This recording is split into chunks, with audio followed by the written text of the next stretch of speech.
The 11th chapter, 2 Samuel 11, in verses 1 through 5. It says, "It came to pass, after the year was expired, at the time when kings go forth to battle, that David sent Joab and his servants with him and all Israel, and they destroyed the children of Ammon, besieged Rabbah. But David tarried still at Jerusalem. It came to pass in an eventide that David arose from off his bed and walked upon the roof of the king's house, and from the roof he saw a woman washing herself. The woman was very beautiful to look upon. David sent and inquired after the woman, and one said, Is not this Bathsheba, the daughter of Eliam, the wife of Uriah the Hittite? And David sent messengers and took her. She came in unto him, and he lay with her, for she was purified from her uncleanness, and she returned unto her house. And the woman conceived, sent and told David, and said, I am with child." You know, that's probably one of the most well-known women in the Bible.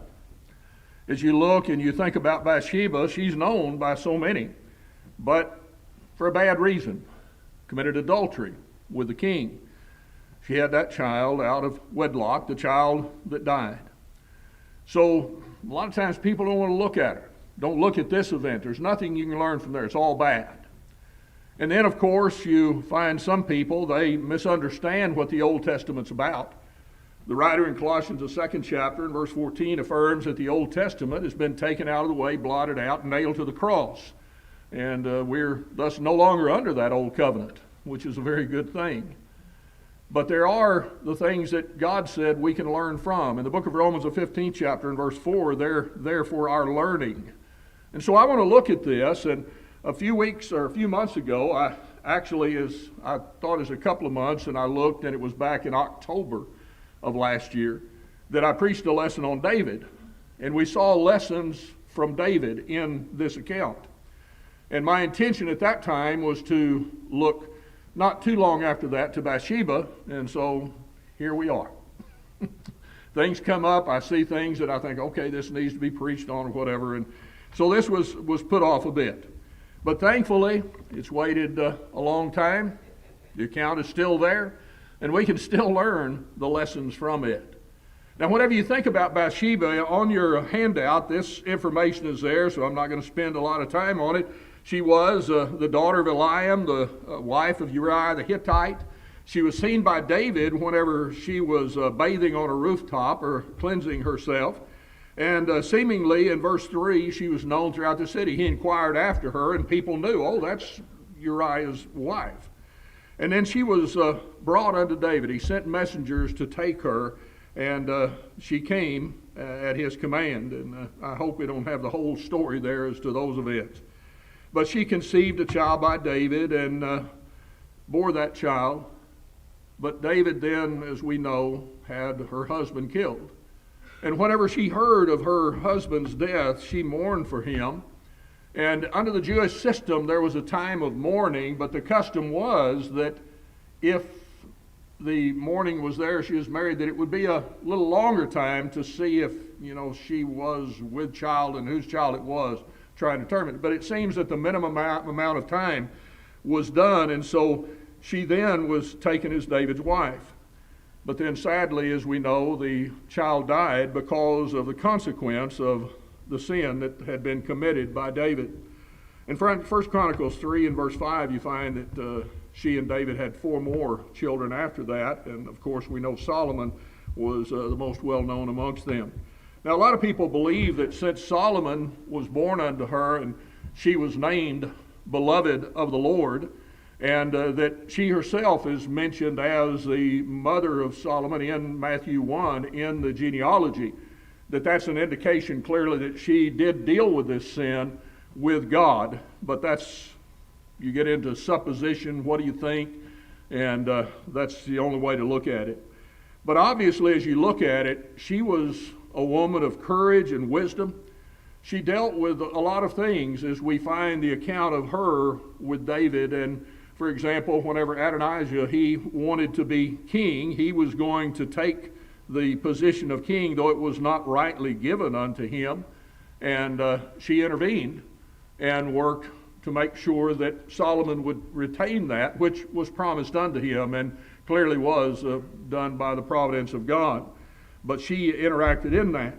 And then also in Proverbs 31, you find Solomon writing, and there's much said there, and in regards to the relationship of children to mothers especially. And many people think, of course, that was by her influence, and some think that in Proverbs 31 that she is the one that penned that. And so you look, and she was an amazing woman in a terrible situation. And so you think about that, and you think, okay, what can I learn from her that's going to help me? One of the things is the need of a extensive concern and respect for others. If you look in chapter 11, you find she was on a rooftop and she was cleansing herself. It's clear that David saw her. Now there is some question, this isn't like, okay, this is somebody new moved into the neighborhood. There's no indication that she had not been there with her husband Uriah for some time. And so, you're not going to just say absolutely her husband's gone and she's up there flaunting herself. I don't think you could say that. It seems that this was a normal place for her to be as she was cleansing herself. And the reason I say cleansing, if you look in the text, it says whenever David took her, that it says that he laid with her, for she was purified from her uncleanness. You can go back to the book of Leviticus, the 15th chapter, and you find that there was a prescribed cleansing that was done whenever a woman had an issue, and other instances. But they believe that most believe this was the occurrence, that she was up there for this cleansing that God had provided, which tells you a little bit about her, that she was knowledgeable of the law and was working to abide by that. But whenever this happened, you find that she was up there, and you'd have to at least get a lesson that I think that I am safe in the sense of not causing others to stumble or being an occasion of stumbling for them, but I need to take extra care. I need to be very, very careful in the things that I do. In 1 Thessalonians, the 5th chapter, we prove all things and hold fast to that which is good. But we do it in a consideration of others. In the book of Matthew, the 18th chapter, the causing of somebody to stumble is something that is there. But, Peter talks about there are those who their eyes are filled with lust. And so there are people that are going to look, no matter what a person does, to protect themselves from that. But I look at that and I think, okay, I need to be very careful, because you don't know who might be watching. And so though she might have been in a place which, I don't know how many times David been on that rooftop, but obviously this is the first time he saw her. So this is not an occurrence that is going on, and I don't believe it's something, given the rest of her character, that she's just flaunting herself before others. But there is the lesson, at least for me. Matthew 5:16, I'm to let my light shine. But I can inadvertently let it shine in the wrong way. And so I strive, and I think everybody ought to strive to take care that I'm not going to do that I'm not going to be that occasion of stumbling if at all possible. So I look, and I think of times whenever, I've had family around and they do various things and they be changing clothes. They make sure that everything is sealed off where they're in a private section. Well, that's our whole life. I look and I think, that there's sometimes that even though I may not think I'm doing anything, that it'd be good to maybe second guess myself and make sure. As far as the idea of being visible before others, I don't know about you, I go to stores, and it's like Lana, there's been times when she said, don't look. Don't look that way. Because people, they don't care at times. But sometimes there are people who care, but they don't realize what various movements and positions might do. I know Lana held classes for young ladies, and we've talked to young men about it, but young ladies even more so. I think she had one class in which she told them, here's a mirror up there. You go sit down in front of the mirror like you normally sit, and you look and you see what others see. the idea of attire that is high riding, the way you put your legs, male or female, you may be showing more than what you thought. And so it's something, it's a matter of decorum, of a concern of how I look and how others see me. I've sadly known, and I don't want it to fall only upon women, because it seems our society now, male and female both, seem to look and see how immodest they can be. But I know there have been times whenever I've had people tell me that waited on the table that it's hard because of the way that some young ladies may sit and be dressed. And they just have to do this because of what those people inadvertently, they're here worshiping God. That's not their goal, but it is something that can occur. And so we look, and the idea of concern for others and the effect that I can have on them, it may be the dress. In this situation, I don't have all the ins and outs, but in my mind, here's something, could she have thought about it more? Whenever we looked at David was wholly at fault. Whenever he was there, he looked up, he saw her, first thing he should have done is turned away, and his wife wasn't there with him like me to say, don't look. But he had that within himself. He could have. But he chose not to. But we each need to make choices that we are concerned about others. That we are looking and, we sing that song, let the beauty of Jesus be seen in you. Is that what I'm displaying to the world, male or female? Young men go around, they want to show off their muscles and such as that. Why? They want to be attractive. They want people to see them. Mainly the opposite sex. Why? Used to there was more billboards and such, but still advertisements. You want to be successful? You look sexy, you attract the other couple. Well, God tells us through the Apostle Peter that what we're to show, and he's speaking about women there, but it applies to all, whether male or female, that what you want to be seen is godliness. And so I learned from that. That's something I might consider in my life. But I will tell you, again, do not go away and think, you're saying that Bathsheba deserved this. No, I am not. I don't care what Bathsheba did. She didn't deserve that. David was ungodly, immoral, and despicable. You can't read the scriptures without seeing God's view of him. And so to look and say, well, she should have known, well, maybe she should have known better in order to not give that appearance. But even if a woman does that, it does not condone my actions to treat her in an ungodly fashion. If that's the case and you do that, if you got a young man that does that, I hope you take care of it. But anyway, don't go away and say, I'm saying that she deserved that. But in this world, we realize that every one of us has lust of flesh, lust of the eyes, pride of life. And involved in that is, there's an attraction between male and female in the normal course of things. The only place that can be fulfilled in Hebrews the 13th chapter is in the marriage bed. Galatians the 5th chapter, all those things that say, we didn't go all the way. You need to study the works of the flesh, because you're in a lot of trouble before you get all the way. And so it's a matter of looking and concern and respect for others both ways. If somebody is in that situation, don't look. Have the godly fortitude, concern for your soul and the souls of others. You turn away, male or female. You're in control of what you do.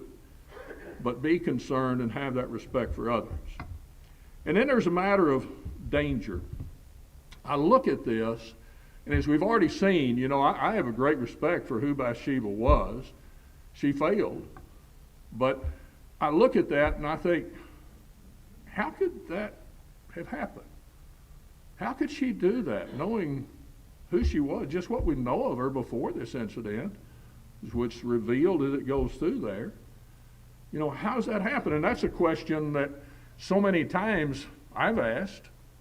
I've known people that were, like Paul wrote to the Galatians, you did run well, who hath bewitched you? What happened? Well, I look at this, and I've read different things on this, and I've contemplated it myself as to how this could have occurred to her. One of the first things that you usually hear is they sinned and they took her. And that's, I don't know all the ins and outs of that. It wasn't pictured as he sent, here's a note, do you want to come be with the king? It does say that he sent messengers and they took her, but she came, and so maybe it was that she thought, he's the king. Well, I can't fight against that. I can't say no to that. Now, the parallel today would be, I'm going with this person. I love them. How can I not do that? If I don't give in, do you know what's going to happen? Do you know what's going to happen to that love, that relationship, whatever it may be? I see that time and time again. I've seen it through the years that people think, what's going to happen? What's going to happen if I refuse? Well, I don't know. I mean, these are suppositions. But let me look to another passage in the book of Esther. Here in Esther chapter 1, in verse 20, it says, it was the seventh day when the heart of the king was merry with wine. He commanded Mehuman, Biztha, Haborna, Bigtha, Agpa, Zethar, and Carcass, the 7 chamberlains that serve him in the presence of Ahasuerus the king, to bring Vashti the queen before the king with the royal, to show the people the princess her beauty, for she was fair to look on. You can't read that. Here is a drunk king married to a beautiful woman, and he says, go get her. I want everybody to see her. This wasn't, doesn't she have beautiful eyes? I think it's apparent this was an ungodly action on his part. But here's the king. Vashti refused to come at the king's commandment. King got mad. She was marked and disdained. I mean, the whole of the chapter talks about the punishment that was there, so other women would know, don't you refuse your husband no matter what he wants. But she looked and she saw that her own value of self, we talked about this morning, the value of each individual. She saw herself, there's nothing that's worth me giving that up. And so she refused to give in to that very thing. The Lord talks about that in Matthew the 16th chapter. What shall a man profit if he gains the whole world and yet loses his own soul? Every time I think about, how many young people, and it goes both ways, and it could be sexual immorality, it could be any type of activity that's unchristian, drinking, going to immoral places, drugs, the way you speak, the things you involve yourself in. Well, if you really love me, and that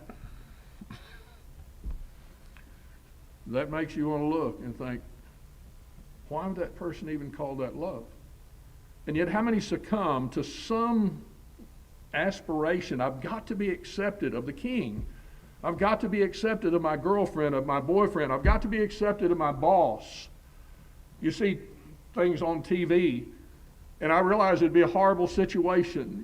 There's a jungle law thing, but it's, his wife or the other lawyer, harassed at work, me too. Well, how many things go unreported because I've just got to put up with it? There's nothing worse, nothing worth being put up or putting up with ungodliness. I'm not going to partake in it if I'm who I ought to be. You have to reach out for help at times. But the fact is, you get into a situation in which that is there, and, if you, I'll tell you, I've said this before in pulpits, I say young ladies, young men, I guess, but generally young ladies are the ones find themselves in a situation. You find yourself out someplace with somebody that's getting, if you love me, you're going to. I'll get my wife. We'll come get you. I don't care where it is. I don't care what the situation is. We'll get you out of there.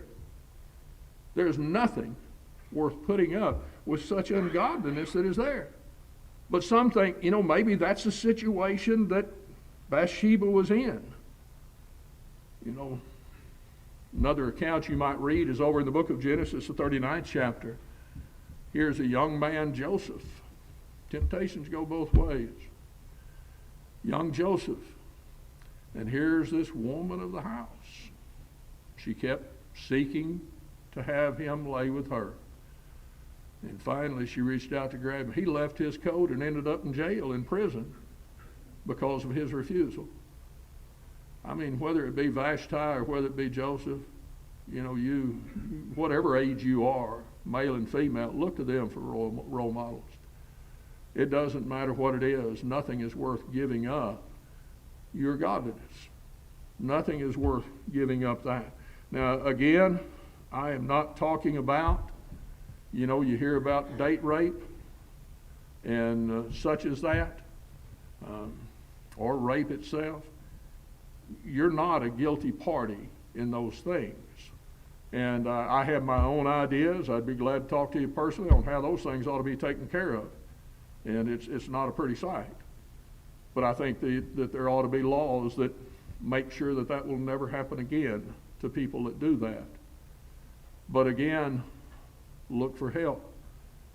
If you see this event coming, well, first of all, make sure that you're not in that situation as much as lieth in you. Sometimes, I couldn't tell you how many young women I've known through the years that dated the bad boy, because they're going to straighten him out. He's abusive when they date, but he loves me and it's going to work out.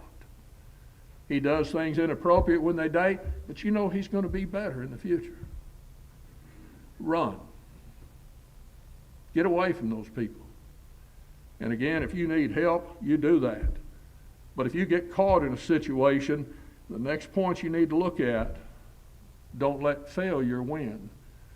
Failure on the part of others to do something to you, or failure on your own part, that you succumbed to the temptation. Some people say that she had succumbed to the temptation. Here it was. If you read the account, whenever Uriah was brought back, David told him, said, go home. He didn't go home.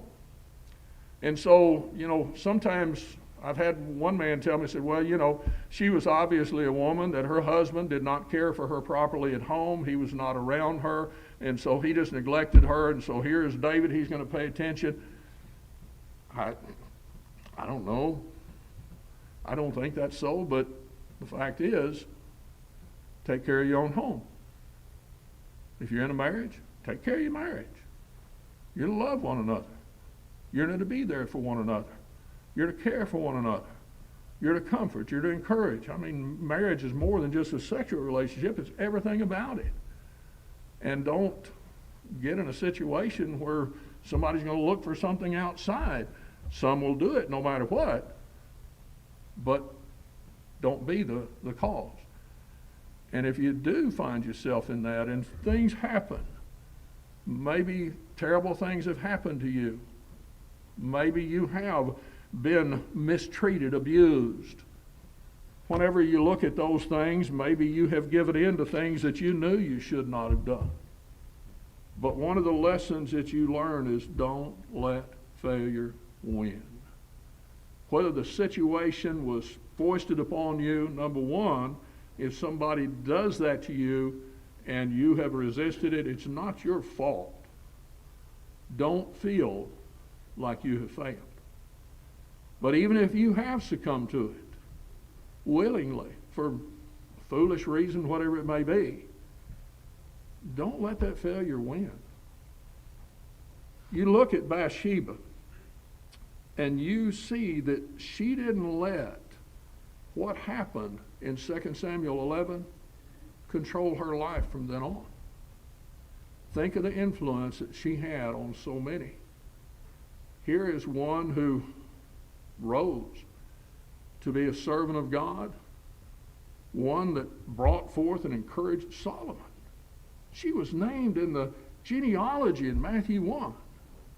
How many people, whenever things bad have happened to them, I mean, here she's discouraged. She lost a child.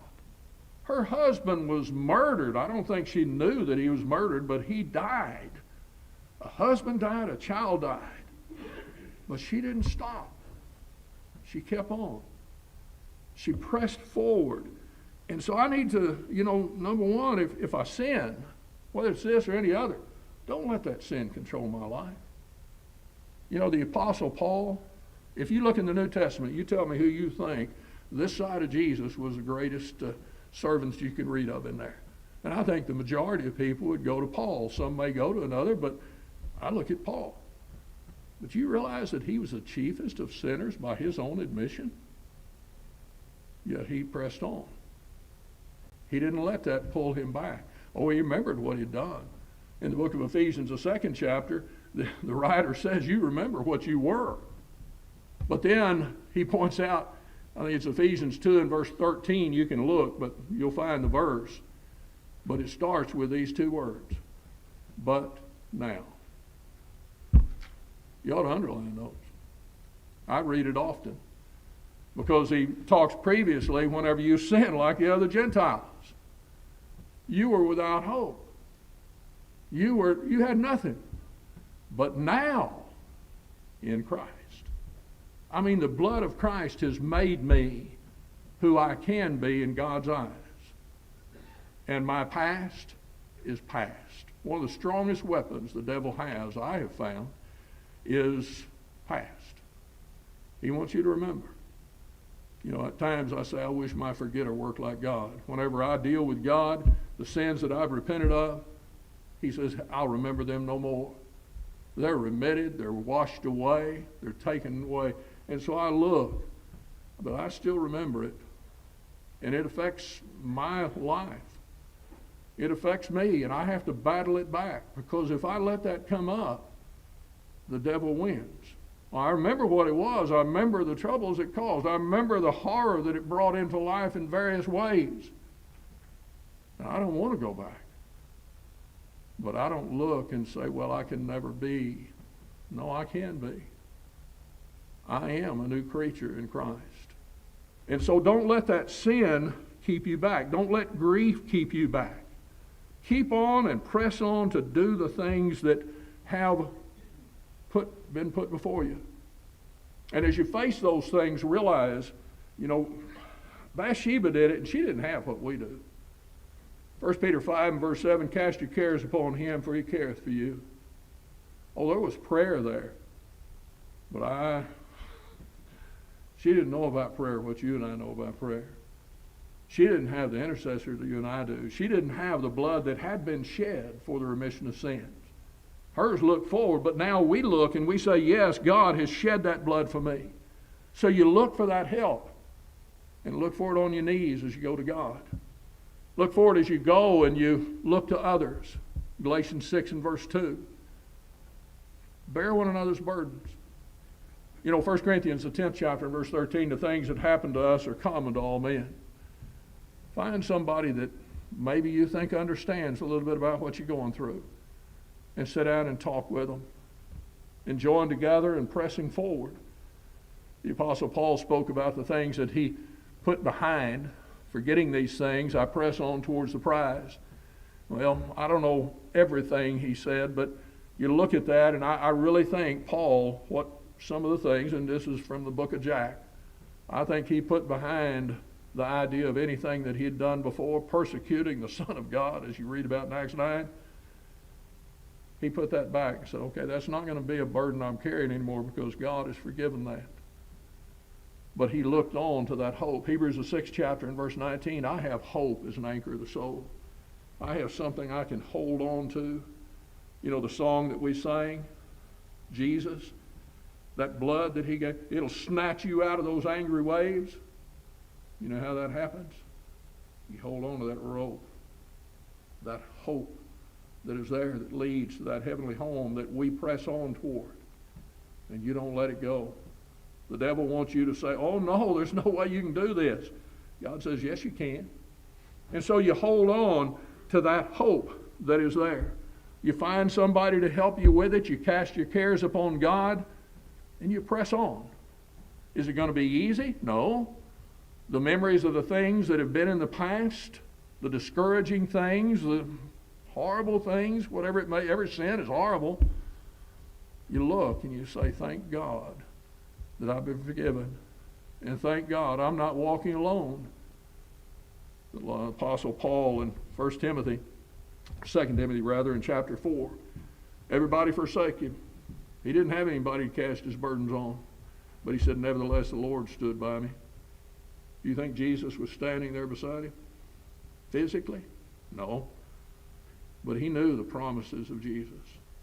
He knew the hope that was made by Jesus entering into that place and said, where I am, I want you there too. And he never let go of that. And he knew that Jesus would not let go of his promises. And so you look at that and you see all of that, and then you realize, I can do this too. Bathsheba is a sorrowful story that ended with a victory for God. And I look at myself, and I think, what she did was bad. What David did was horrible. I've done bad things. You have too. You know how I know that? Romans 3:23, all have sinned and come short of God, short of the glory of God. And so I look at it and I look at Bathsheba and I say, she's an example. She overcame. I can be an overcomer. She's one who put something before her that helped her to maintain it. I look and I hope I can avoid some of the things that I know the devil will throw against me and you. But I hope in all things that I realize what lies ahead and who I can be and what I can become. Over in the book of 1 John, he talks about this is the fact that we shall be like him. That's a glorious thing. I'm going to be in heaven one day. The devil's trying to stop me, trying to stop you, and I want us to go there together. You drop back to Galatians 6:2, bear one another's burdens. So tonight you look at yourself and you say, okay, where am I? Do I have that trust in God? Have I trusted him enough to become a child of his? Acts the 2nd chapter, those individuals that gladly received the word, I think, you put another phrase in there to kind of typify what that was. They trusted God. They knew that God would forgive their sins and that there would be a way before them. Well, others didn't. Perhaps you need to take that step. Perhaps you need to step back into the narrow way. It's hard. A lot of things that are going to try and stop you. But be there with brethren, with loved ones who will help and encourage you. And maybe you need that tonight. We can help one another as we stand and sing the song of invitation.